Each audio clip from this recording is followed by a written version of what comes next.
Nigeria's top military academy has been attacked by unknown gunmen, with 2 officers killed and 1 abducted. It's being reported that the officer who's been abducted has since been found dead. The assailants broke into the residential area of the Nigerian Defense Academy in Kaduna State early this morning. Reports suggest that many people have been injured and are receiving treatment at the Academy's hospital. However, the Academy's spokesperson, Major Bashir Jajira, says the majority of the military community and cadets are safe. He claims that despite this security breach, the gunmen will soon be apprehended. The attack comes as Nigeria battles a growing insecurity crisis that is devastating many parts of the northwest of the country.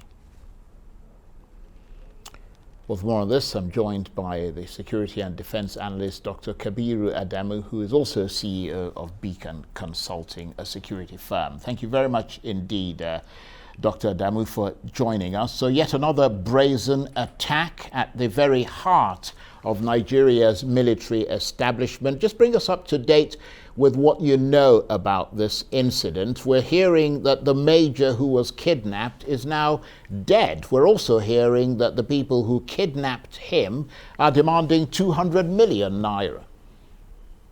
Exactly, Charles. That's what I have heard too. So at this stage, it's a bit unclear.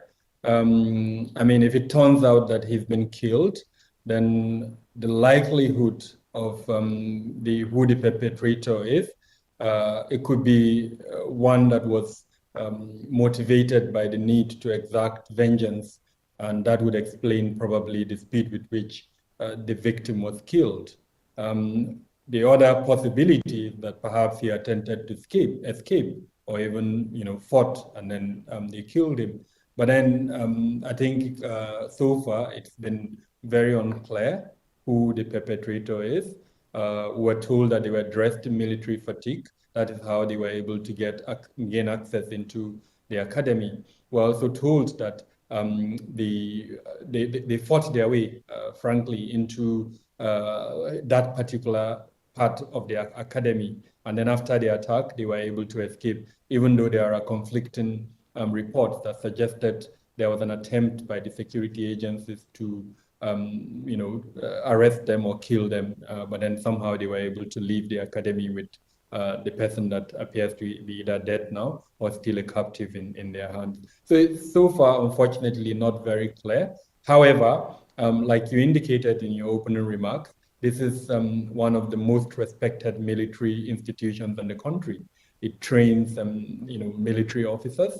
It is at a location that is quite protected in terms of its strategic location within Kaduna town, even though there was an incident earlier this year when the students of Federal School of Agriculture, AFACA, were abducted. And even at then, a lot of people wondered when it would be that that particular academy would be attacked. And unfortunately, today is that day. So quite brazen and quite disconcerting, unfortunately.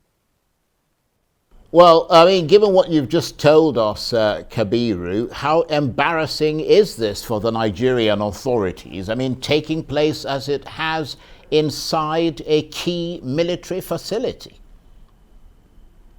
Quite embarrassing, and the reaction that has followed the incident would definitely show how embarrassing it is for the Nigerian government. The entire social media space, conventional media space, are discussing this issue. I've had the opportunity to make calls and speak with some residents in Kaduna, both those on the street and even some high-ranking personalities within Kaduna. And everybody is expressing his concern at the brazen nature of the attack and the fact that the attackers escaped with their lives. So it's not just that they were able to attack the academy, it's the fact that the attack was not successful and that they were able to abduct one of the officers in the academy. So people are very concerned. But one of the things that I've tried to indicate to a lot of people I've spoken to is that Kaduna has an elevated threat profile. I mean, we know this. And so this particular incident, as far as we are concerned, does not significantly change that elevated profile, security profile that Kaduna has. Yes, it's concerning because, of course, the academy is a hard target, and then this hard target has been attacked. But in terms of the overall picture, it doesn't significantly change much in terms of what Kaduna stands for from a security point of view. Right, but I mean, you can't help but think, Dr. Adamu, that if ever there was one, this is an indication of just how terrible the security situation in Nigeria is and how daring these gunmen are. Because, I mean, if they can go into a military establishment, what hope is there for ordinary people? Yes, Charles. But then what I've done is to do what I would usually do when I'm faced with such a situation. So take myself out of the situation and look from the outside. What could have led to it? So access control, number one. It's a military formation.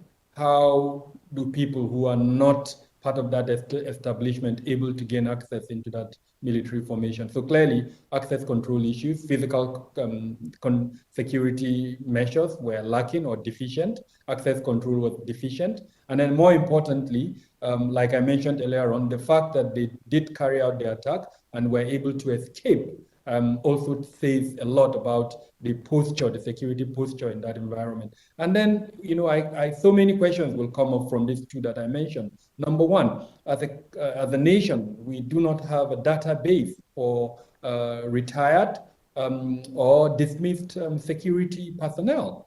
In this instance, the possibility that it could have been someone, an insider, or at least with the collaboration of an insider, is extremely high. And then the second point is the weak intelligence capabilities that are there. There could have been early warning signs that may have been detected. I don't want to speak about them in public because, of course, the nature of the circumstances of the country at the moment says that one should be careful about what he says in public spaces.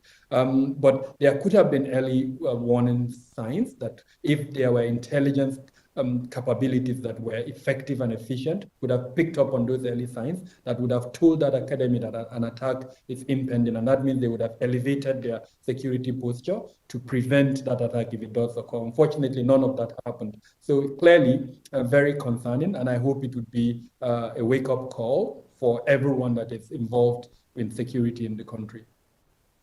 Dr. Kabiru Adamu, thank you very much indeed. And of course, he is the Security and Defense Analyst and CEO of Beacon Consulting, a top security firm in West Africa.